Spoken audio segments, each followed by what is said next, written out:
morning. It's good afternoon already. Good afternoon, Jackie, 12 o'clock. I kind of feel like the time just like you open your eyes and then your whole morning just goes, right? But I'm super excited to be here today because, I know you're going to hate me saying this, Ryan. I was like, maybe I should just be a loan officer. No. With everything you've taught me and this crazy market, I'm so infatuated by what you guys do, like behind the scenes, as far as like keeping up with Fed rates, keeping up with rates. And you guys are basically like our mind, right? And to be able to educate us and throw us out into the Wild West, as Edgar was mentioning, that this has been for the past 2 years. Oh, yeah. So, again, guys, we are so super happy to be here on our podcast today.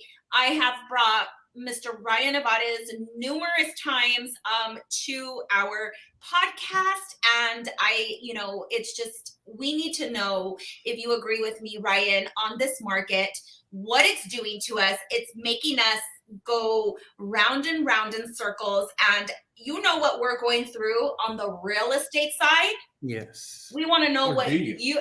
Or do you know? That's why, like I always mention, I don't do my hair anymore. So I want to know a little bit. Tell everybody about yourself. Tell everybody who you represent, and how long you've done business with us, and kind of figuring and maneuvering the ways of what's been different before and what's different now. Okay. Well, first of all, thank you guys for having me on your show. I appreciate that. My name is Ryan Nevarez. I've been a mortgage loan officer in El Paso for the last 21 years. So I have a lot of experience when it comes to pre-qualifying customers, and I specialize in knowing how to structure their deals. So when you're buying a house, of course, it really matters who you work with, right? And with me, you get 21 years of experience. Oftentimes, I have customers come to me who are denied at multiple banks.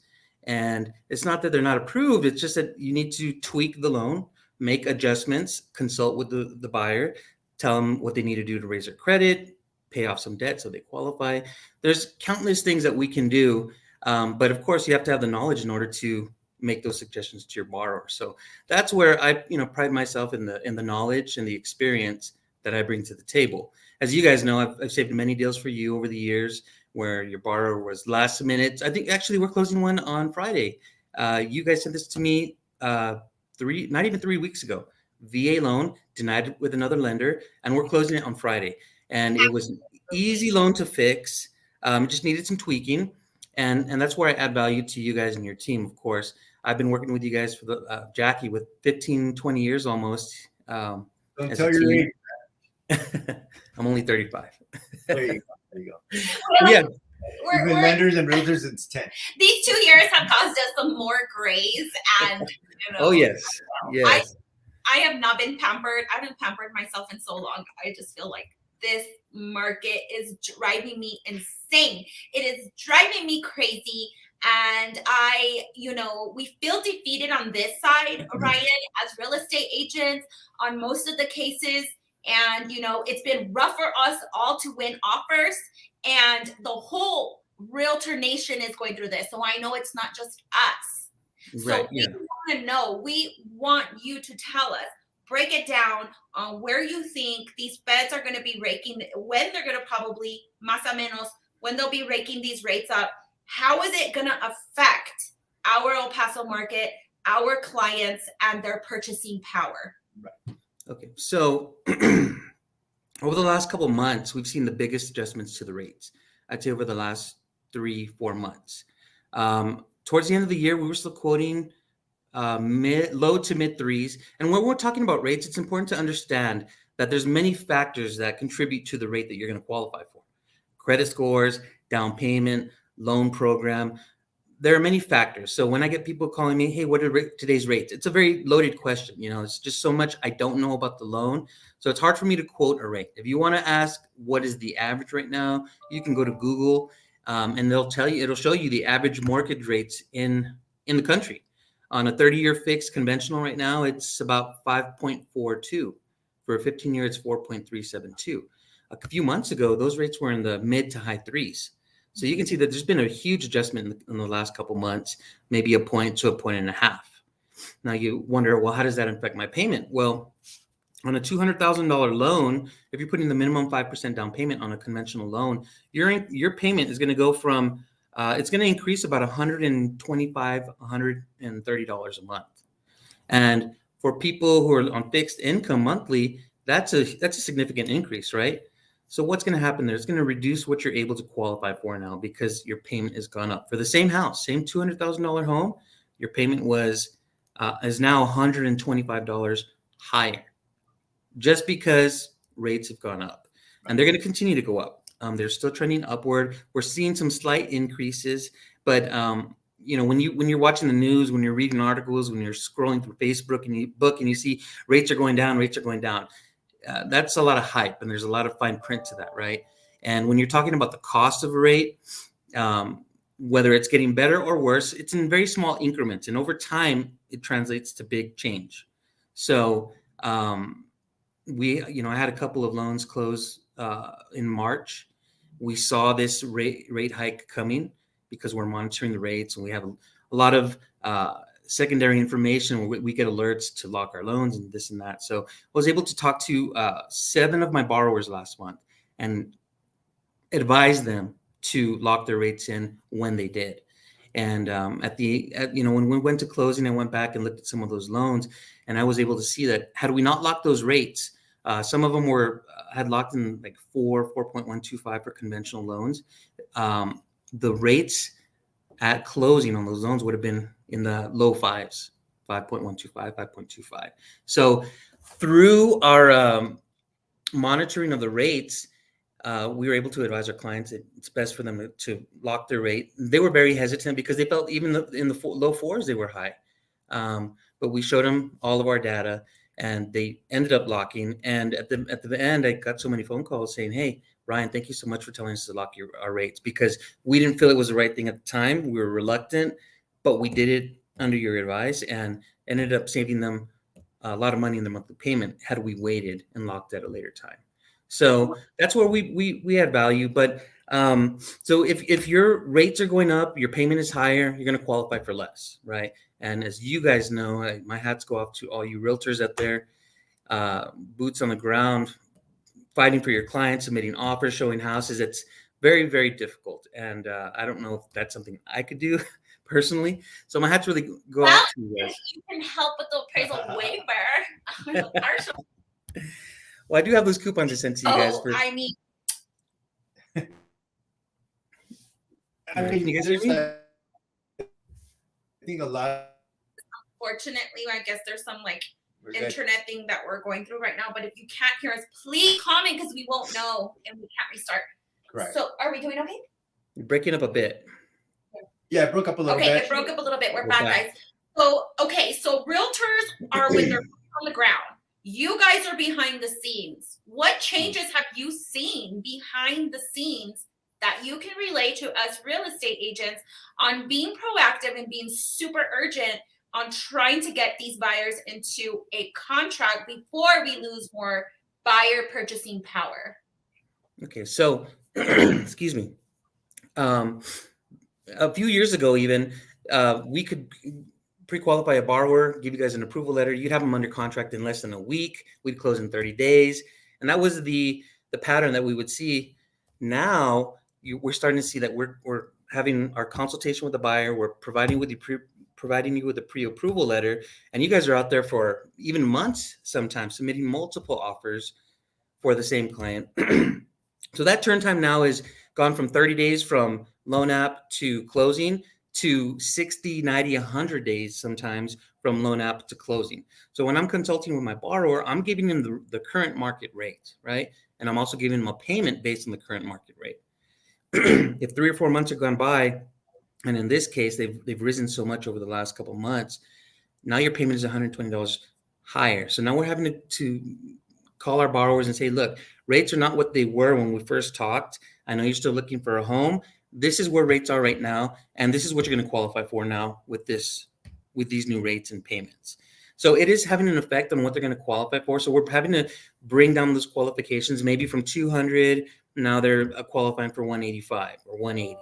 right? So you're losing 20 in that scenario, you're losing $20,000 of buying power. And as you guys know, with this hot real estate market, there's very little inventory in that price range. So it makes a big difference. So what's going to happen is going to heat up the market in those lower price points, which is going to make it harder for them to win these contracts. Exactly. You know, I do want to notate also is, you know, we got to see the positivity in this because it's just been one thing after another, you know, like Right. negativity. We're losing, we're this. Our first time home buyers have to take a, you know, sit on the bench for a while.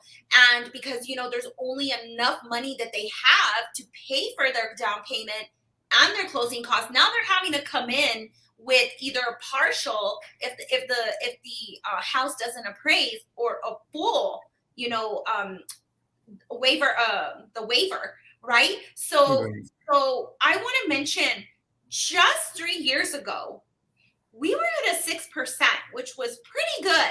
That was our normal traditional rate that we were at. Then COVID hit and we fell into the 2s and the 3s.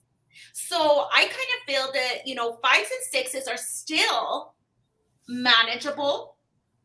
I know we're trying to capture these lower rates, but going into the 4s and 5s, we're super close. I mean, 6s 3 years ago was okay. So how do we adjust to that to let our consumers know that it's still a great time, anytime, all day, to invest in real estate? Right. So, I mean, one thing about real estate is that everybody needs a place to live, right? You're going to pay a housing expense one way or the other, whether you're renting a house, whether you're renting an apartment, or whether you're going to buy your own house, right? And interest on rent is 100%. You're not going to get any of that money back, right?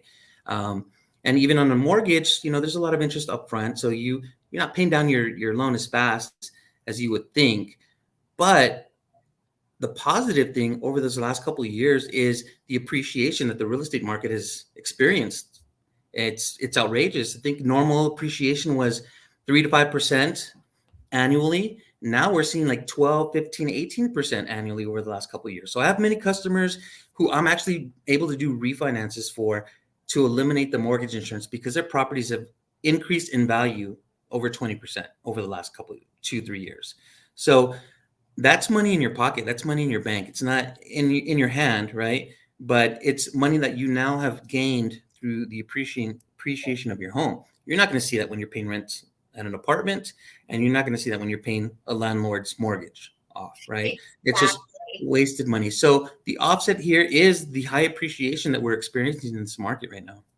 Exactly. Like they say, you're paying 100% interest on a rental when you're paying 4 or 5% or 6% on your mortgage when it's yours. That sounds like a bargain. It sounds like a it's happening. It's happening. It's So, happening. so when I meet with my clients, number one thing I'm doing is I'm preparing for those rate hikes. I know as a professional that it's going to take 2, 3, 4 months for them to get into a home. So when you ask me what are today's rates, I'll tell you what today's rates are, but I'm going to qualify you on tomorrow's rates.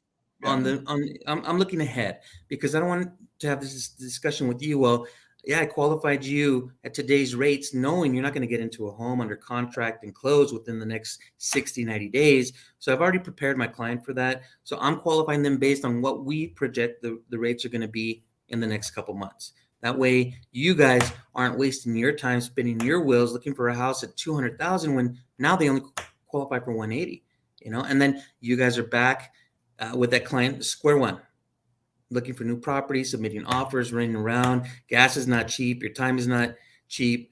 So we're having the right conversations with our buyers to prepare them for this. And my number one advice would be to anybody trying to buy a house right now is to plan for the journey, because it is going to be a journey. Have a consultation. Our consultations are free. Don't cost you a dime. You know, we can do it. 99% of my clients are doing it online. And it's the fastest, easiest way for the client to do the application. I review it, I call them, we go over their options. That's number one. That way you know where you sit currently today. You know what your credit is, what your income is, what your debts are, and what you can afford and what you qualify for, right? We're going to go over all of that with you. Now, if you don't qualify today, fine, but you know what you need to do to qualify in 6 months, 8 months, 12 months, because planning is such a big part of this crazy market that we're in. So Yeah, and I think, sorry, I'm going to cut you off, but I think it's very important that you state that, Ryan, as far as having a consult right up front. One thing that we like to do that's, I think, provided some very good results for us, just to set the stage, the tone for the entire transaction, is having that you and I sit there, we're talking, and obviously some financial part with you, making sure that they qualify, that they understand what's going to be needed, right? And I think it's very important for us. Our team always discusses that. We get a buyer. I know they're super excited to go look at these homes, and there's one that's right next to their mom, to an area that they've been wanting to move into, and they want to go look at it, and that's phenomenal. But the thing is, like you said, you might have gotten pre-qualified a year ago, 6 months ago, a month ago. Those things have changed. And it's very important for you to sit back and say, okay, let's get a refresh where we're at, because now we need to really set up a new game plan, right? And if you don't have it, you don't adjust it, it's going to be very difficult. It's cool being on the bench. This is where I disagree. Being on the buying side as a buyer's agent is, I'll be on the bench for a little bit, but then guess what? We need to be extra active and everything. We do have a comment from, obviously it's a different market in Vegas, but we relate with it as well. Cash offers, right? Vegas is coming to El Paso. We have California, we have Denver, we have Austin. We have huge people that are coming to El Paso because of and investors. Right? They're coming and buying all the properties out. And the reality is, we're losing out to a lot of cash offers, and it is what it is, right? We're gonna see that. I think even on our team, we're probably about an average of 4 to 5, offers that we may lose, which doesn't sound like a very high, strong percentage, but it is what it is, right? We're just limited in inventory here as well. How can you let the people know right now of ways that we're being creative to assist the buyers to still be able to beat some of these cash buyers out there? I know we can't win them all, but at least some. What are some strategies that you've seen that you can share from the lending side of things? So number one is have that pre-approval ready to go at all times. And that means staying in constant contact with your mortgage professional, making sure that if rates have gone up, do I still qualify? Because a house may hit the market tomorrow and you want to be ready to pull the trigger. You don't want to be fumbling around trying to submit paperwork last minute so you can get that pre-approval, because we won't issue a pre-approval without a customer's paperwork. And that's just best practices for us, and it protects you guys as realtors and the buyer. We don't want to get them under a contract where they don't qualify, right? Everybody's wasted a lot of time and it's just not efficient. So be prepared. Submit your paperwork when you're supposed to. Stay in contact with your mortgage professional. Stay on top of the rates. Ask them questions. Do I still qualify? That's one way to do it. You want to be able to submit that pre-approval letter with your offer. And I have people who have qualified and they kind of cool off, they get discouraged, and then a house pops up to the market that they love and they want to put an offer on, but we don't have any updated paperwork, right? We still need to analyze that buyer to make sure they're going to qualify. So always, be ready to jump in the game, because you never know when you're going to be called in, right? Like an athlete. Absolutely. Going off of Edgar, and I encourage everybody who's watching, or any buyers out there, consumers, that, when you are getting qualified through your lender, you make sure that you turn in every piece of document that you need. So there is a difference between pre-qualification and a approval letter. What we strive to have 100% is an approval letter, not a pre-qualification letter. Remember, your qualification is just verbal, but you have to submit your paperwork so that we can get that approval.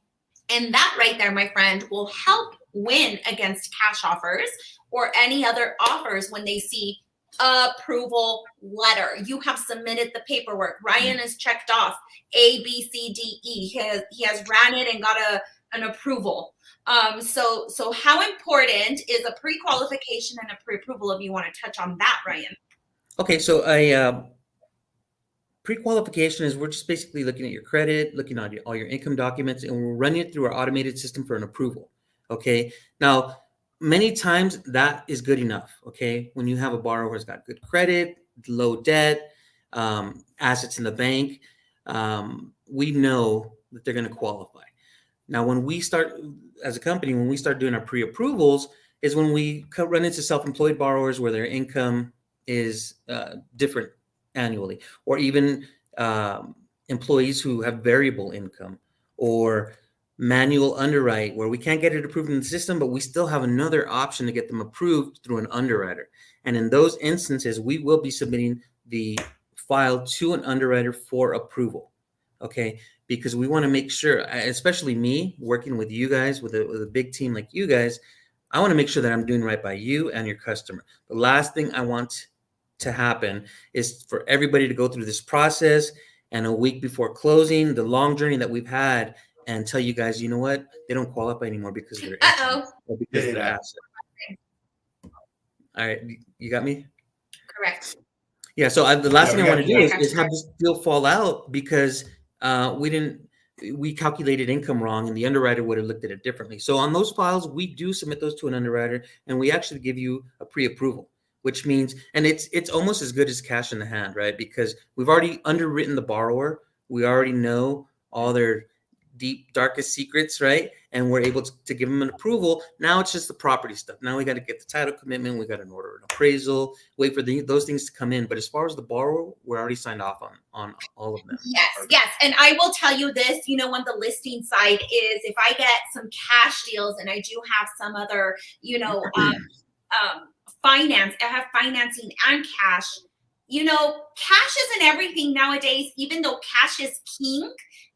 I mean, there's some people that do have money in the bank going on the financing side and pay, the difference or more than the cash deal. So meaning the financing is way more than the cash. All you have to do is tell the seller, well, guess what? We're only waiting 2 weeks more. Right. To get $10,000 more or $15,000 more. Like, why wouldn't you wait 2 more weeks for $10,000 to $15,000 more? So I think with the full approval, and of course, the people that are winning these offers in this market today are the people that have money in the bank. Do you agree with that? I mean, you have to have somewhere between maybe 10 to 15,000 to win right now with down payment, closing costs, and maybe the gap. Yeah, I think that there's a lot of truth to that. When I'm as a loan officer thinking about cash offers, I'm looking at the whole transaction. And correct me if I'm wrong, but when I see a seller making a decision based on cash offer, generally in the past, cash offer was very attractive because they could close fast, right? And so that was the appeal of a cash offer. And the seller was in turn able to sell their home and then go purchase another home very fast because now they had their assets and the market wasn't as hot. In today's market, the seller may be able to sell their house in a week or two now because it's a cash offer, but now they turn into a buyer. And in this market, they're in the same boat now. They're taking 30, 60, 90 days to go and purchase a home, right? So where are they going to live in that time? I've seen a lot of sellers sell their home fast because that's what they're looking for. But now they have to do a lease back, and not every buyer may be okay with that. Or now you're paying more in rent. So we have to find the balance. But you're right. If you have a higher offer and it's financing, but they're pre-qualified, and that's where your loan officer comes into place. You have to have 100% faith in us, right? If you don't know anything about your buyer's loan officer, they found him on the internet, they found him, XYZ bank, whatever. You don't know anything about them. You have zero trust in them, right? They could drop the ball. Someone like me, you guys have been working with me for years and you have trust in me, I hope. But because I will strangle you. But I'm sure you want to strangle me too. Sometimes, but we get it done, But that's where you have to work with people that you trust and and who have the experience to get you and your client through the process, That's why it's super important to have that other business partner on the other end who could think outside the box. Exactly. How do I maneuver this? How do I structure this loan? What if we do this, and we do that? Then we can find out on, getting an approval. Right. And that's where my experience comes in. That's where my knowledge comes in because we know how to structure deals, and It really can be the difference between like our closing on Friday with Alyssa. You know, her client was denied at a bank after they had already proved him Right. So does, after, you know, he was under contract. And Yes. this Friday, I think, is 2.5 weeks from the first time I talked to this gentleman. There was no appraisal, existing appraisal at the time. So we had to go through the full process, and we're closing Friday. I think it took 2.5 weeks to get this guy closed, you know. So Yeah. had he not shopped around, if Alyssa had not called me that day, he may not be a homeowner now. Right. You know, and that's detrimental to him because he already had money invested in the earnest money, inspections, whatever else he may have had. And I do want to tell you, he was a VA. So Right, we he was not a VA, and I want to be honest with everybody out there. We should not be avoiding VAs like that. Yeah. not at all. And I know they're super complex at times, but you know, there's only a handful of appraisers out here.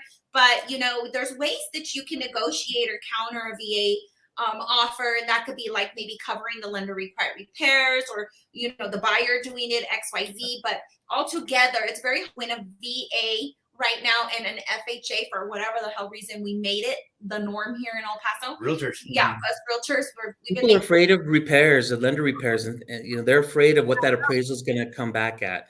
exactly. So he was a VA. Right, he was a VA. So, and there are reasons, many reasons why. So, first of all, the owner of our company is a veteran. So we are very big on lending to our veterans. Okay, we waive all our lender fees, which, depending on what bank you go to, they range between $1,200 and $1,500. Okay, we waive all our lender fees for our veterans. So that's number one benefit in this market right now, where sellers are not paying closing costs. We've already reduced their closing costs by $1,500 right off the bat, which means less money to come into closing for them, especially if the seller's not paying any of their closing costs, right? Another reason a veteran is a strong borrower, there are no debt ratio limits on veterans. You know, conventional, they're maxed at 50% of their gross monthly income. FHA, they can go as high as 56.99. There is no max debt ratio on a veteran, on a VA loan. Okay, now that doesn't mean, I mean, we see them go as high as 67, 68, but of course they have to have good credit, money in the bank, things like that. But there's no cap. And they also are offered 100% financing. Okay, so if there is a gap in the appraisal, and right now we're seeing people paying over asking price, instead of having to put a down payment with FHA or conventional, they're getting 100% financing. So any funds that they have, they can commit to paying that shortage, right? They're not having to come out of pocket more with their down payment and the shortage, correct? There's no minimum credit score on a VA loan. So there are many reasons why VA loans should not be looked at as a negative thing. A lot of people worry about the appraisal, where they're going to make us do this and they're going to make us do that. They're only going to require things that are safety issues, right? And of course, I'm sure that everybody wants to clear their plate of any liability when it comes to safety. So those things should be addressed, of course. But you need to understand that these veterans, they've earned this benefit, right? They've served our country in one way or another.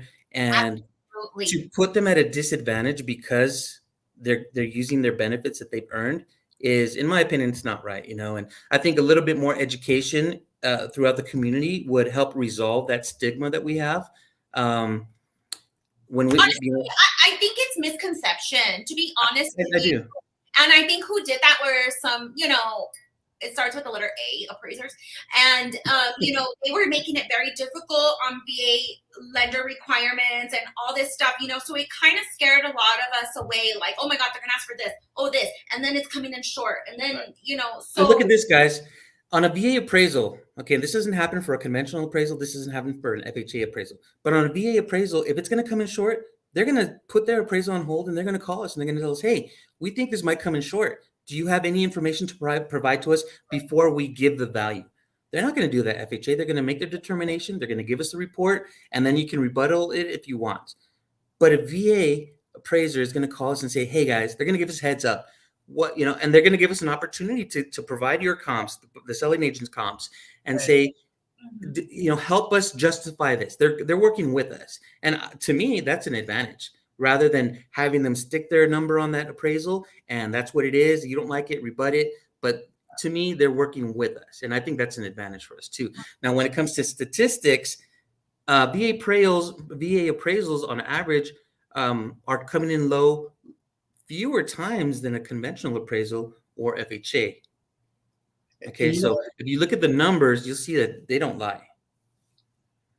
that's a great point. I'm glad that you're really driving that home, because that's what I've always felt, right? It's just kind of like, who are we, the realtors, to start making all these different trends here locally, because we're all going crazy. We're not getting deals, stuff like that. And when I say deals for the client, right? And it's frustrating, it really is. But you just find it all over the place. Instead of working together to try to find different solutions, we already say, "Oh no, VA, I don't even want to look at it."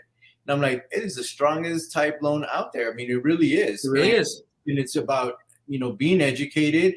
And it's also about having that relationship with the other realtor, and they understand, hey, you know what? I do VA loans all the time. We accept VA loans all the time. Let me tell you why. Is this, and as long as we can negotiate to find a good way between the buyer and the seller to say, hey, we can make this work. Right. We're going to get you the most. And you know what? And if you're doing your job, if you're doing a true legitimate job as a listing agent, you're not overpricing your home because you want to make this most money. And I understand, sellers, I love you, and we want to bring you the most money that we can. Trust me, we do. But at the same token, if your house is not worth that, we don't want to be in this predicament, because you're going to be in that same predicament for conventional FHA type loans as well. Right. And you look at that right there and you'll say, well, why are so many appraisals coming in short? And on the listing side, I don't know if it's the listing agent who is overpricing. You guys have access to all the same information when you're doing your CMAs and you're pricing a property for sale, and that's where you guys come in and have that heart to heart with your client and say, look, I know you feel your house is worth this. This is what it's worth. Maybe we list a little bit higher to see if we get it. If not, but you set those expectations up front. It's not my job or an appraiser's job to fill the gap that was created by a listing agent who wasn't providing the proper information.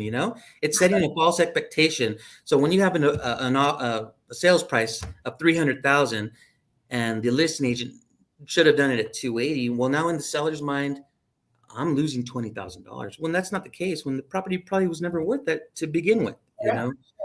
It's been so weird out there, because there's times where I list a house and then I'm like telling Edgar, oh my God, did I underprice it? But no, it's just like, so you're damned if you do, you're damned if you don't. But it's just, these past 2 years have been a learning experience. And change. I promise you this, if any realtor gets through these 2 years of what happened in COVID, you are going to have a hard ass shield that's going to take you and a bright future ahead of you. A bright future ahead of you, and you are going to be a rock star agent, because this has been, in 16 years, this has been the most difficult roller coaster ride I've been in. And I started when the bubble bursted 16 years ago. I joined at the worst time. I wish I was an investor back then, because then I would have bought all those houses like that. Yeah. But there's a lot of truth to that, Jackie. And there's, that's why you and Edgar are such a good team, and you guys are so knowledgeable, because you guys have been through different markets, a buyer's market, seller market crash, COVID. You have the experience to navigate these waters, and that's what makes you guys valuable as realtors to your clients. You a lot of new agents every year. I'm sure you guys have the numbers. They come in, they don't get trained properly. They don't know how to set the expectations with their clients. They don't know how to price a property. They don't know how to navigate repairs and all those things. You guys have the experience to do all of that, And for me, I've been doing this for 21 years. I made it through the boom where we were giving away loans, and then from one day to the next, literally, banks were closing their doors. We weren't able to fund loans that were in the pipeline because everything changed from one day to the next. I was scared, but the next couple of years after that crash, or during that crash, even, were the best years of my career. We adjusted, we adapted, and then COVID hits. And the market changes again to a seller's market. I've never seen anything like this in 21 years. I've never seen anything like crazy, and it will stabilize eventually. But and what do you know? Let me ask you a really important question that realtors can take with us. Again, we are real estate agents. We are not loan officers, but I expect us to kind of think like you guys. We're not going to put the structure and put the loan together. But I think it's very vital, because you were speaking to somebody, at least 1 to 5 people a day on real estate Right. in front of your peers and Set your the right people. expectation. And you better know the damn market. You better know Right. what's on in your local market. And as a realtor, you guys have to know the basics. You got to know the general guidelines for what credit score we're looking for, what kind of down payment you're going to need for different programs, how to calculate a simple debt ratio. And it's not hard. People just don't know. Ultimately, those are our job. But when you guys are talking to your clients for the first time and you're just kind of getting a feel from where they're at, of course, you're pushing for them to talk to me. But you also want to know what's going on with your client, Exactly. I encourage everybody to ask questions, please, too, because it's just a perfect time for you guys to ask. Now, everything is changing on a daily basis, Ryan. So I continue to kind of read in. I listen to a lot of podcasts. I try to go as, and find out where you think we're heading. We can't predict the future. We cannot predict what's happening, but we can use the data that everybody is using, right. Fannie Mae, Freddie Mac, all those people. Where do you see, and this is the number one question that people ask, is a bubble bursting, right? Which we just talked about when we joined 16 years ago to now. It's totally 2 different times, right? 2006, 2007 was more financial, like a financial burst, right? Like like you said, you're handing out loans like candy when people shouldn't approve. So that's different. This is completely different to back then. So it is.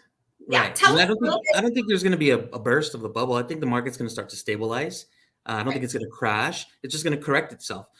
Keep in mind the rates that we had over the last 4, 5, 6 years, when you would see them in the 2s, even closed a couple in the low 2s. Those are artificially low. That's just a market that we're never probably going to see again. We got spoiled by it. Everybody heard about it. Everybody talked about it. Everybody had an aunt or uncle who closed a loan at 1% interest rate, and they know everything about mortgage. But the reality of the situation is rates are still great. They really are. If you look at the historical average of rates, when I got into the business 21 years ago, they were 8, 9, 10%. And the market was very healthy at that time. So I think the market's going to stabilize. I think rates will continue to go up, maybe a little bit more for the rest of the year, but that's also going to cool off the market a little bit. Maybe give us an opportunity to restock our inventory, which will hopefully bring prices down a bit, or at least stabilize them. Absolutely. That's my opinion. So, if you're on the fence now more than ever, well, actually yesterday was the best time to buy, but the next best time is today, right? So if you're going to start that journey, you need to start now. A lot of people don't call me because they're scared of their credit scores, or a lot of people tell me, well, did your system crash when you pull my credit? Forget all that. We gotta start the journey now, right? We gotta make the adjustments we need to make on your credit, coach you on bills to pay off, debt to get rid of, whatever, and put you in the best position possible to buy this year, early next year. Absolutely. And exactly what he said, guys. We don't need to close you in 30, 45 days. We just need to know where you're at. Mostly Ryan's going to do that. He's going to pull your credit. He's going to pull your financials. Me and Edgar don't see any of that. Right. We just know when it's a green light to get the ball rolling on the housing part. So if you need to know where you're at, I think the time is now. Pull that credit, pull it up. If you've been late a couple of times in your payment, it's time to stop it so that you can have a clean 12-month history. I don't know if you do less than 12 months, but you're never gonna know if you don't start somewhere. So again, we're here for the long run. Me and I aren't going anywhere. Neither am I. And Ryan, this is what we do. Yeah. This is our life. This is what we love. This is how we support our families full time. This is it for me. And I enjoy what I do. I enjoy helping families get into their homes. It provides personal satisfaction for me, at the end of the day. So this is my career, and I love it. I've done well, and I'll continue to do well. But yeah, we need to get you in. We need to do a loan application. Even if you have questions, I think you guys will probably show my phone number right now. You can call me. You can text me. The application online takes about 15 minutes. It's very easy, very user-friendly. It's the fastest and easiest way for you to do your application. And then we'll put you on the right track.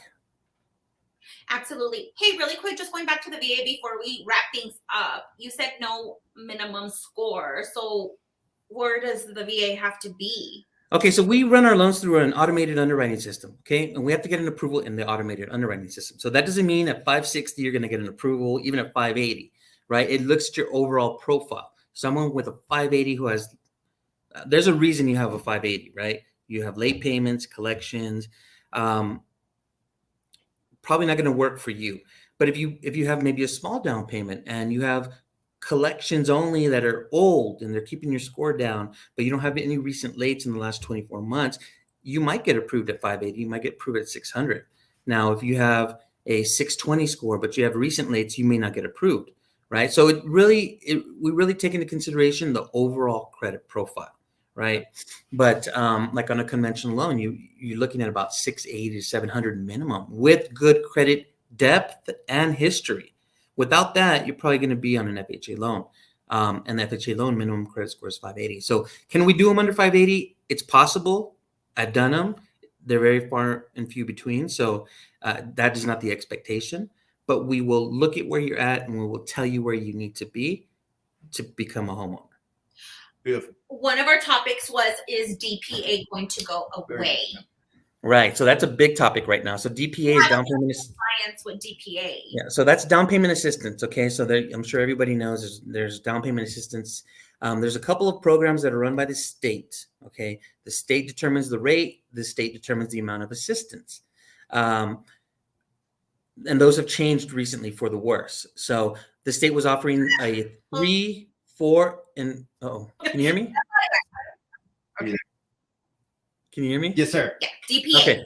So the state was offering a 3%, 4%, and 5% assistance option, meaning they were going to give you 3, 4, or 5% of the loan amounts of your house. Okay. And those rates, I closed one actually with you guys again. We just closed the gentleman, I'm not going to say his name, but the guy that works at Olive Garden, he was one of the last ones we were able to lock in at the 3.875 for the rate. That was the rate. And he received 5% assistance for down payment and closing costs. Okay. Literally the day or two, or maybe that week that I locked him, those rates changed from 3.875 for the 5% assistance. Now they don't even offer that 5% assistance option. Okay. And I have to double check. I may be wrong, but I think they're only offering the 3 and 4% options now, but the rates have gone up to like the mid 5s and low 6s on those programs. So there's a grant that you don't have to pay back. And then there's a second lien, a loan, 0 interest, payable, due in 30 years. There's no minimum monthly payment. So it just depends on what program you're going to get on.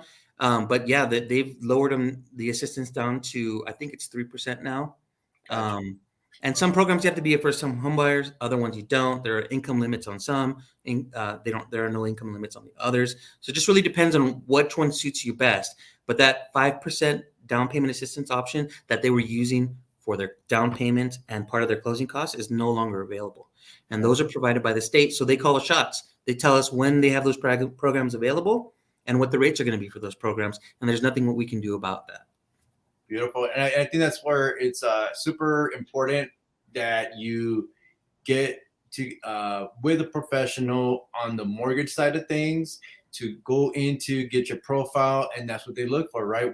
These are all the programs that are available to you, because this may not be, or this may be a great option for you because you don't have that. Now we have this other option.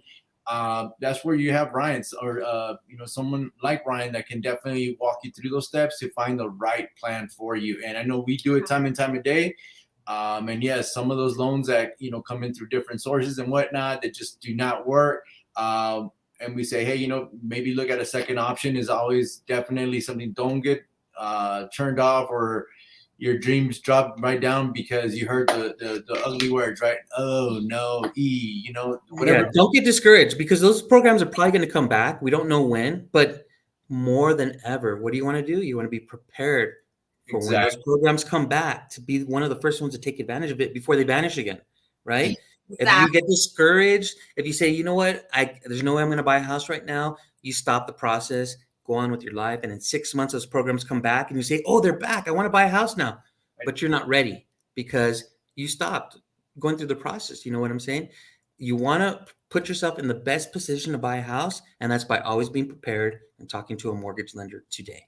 Absolutely. This is good. Such great news. Everybody give me thumbs up. I mean, like, seriously, this is, you could take to your business right away. And there was a Jessica Nahan. I don't know if she's still live with us. I want all the realtors to know that we aren't alone in this city. It's happening everywhere. Look at in Vegas. It's been crazy here in Vegas with cash offers, pushing other buyers out. It's scary. And yes, it is effing scary. And I say that to Edgar all the time because I'm like, wow, how are we going to get these buyers financing into homes? Right. And at the end of the day, guys, just remember, everybody needs a place to live. Yep. Everybody. You're always going to have to sell houses. We're always going to have to do mortgages. The terms may change, but that's what we're here to do, is help you navigate those changes.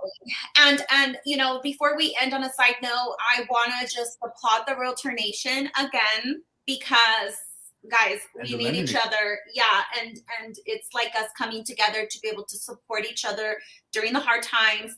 I always, I like this quote of the new company we went with, Real, that says, work hard, be kind. And, we are all in it to win it. And again, consistency is key. What's up, Jesse? Do whatever you have to do. Yes. To work your hardest for your clients, because every day we wake up for the clients.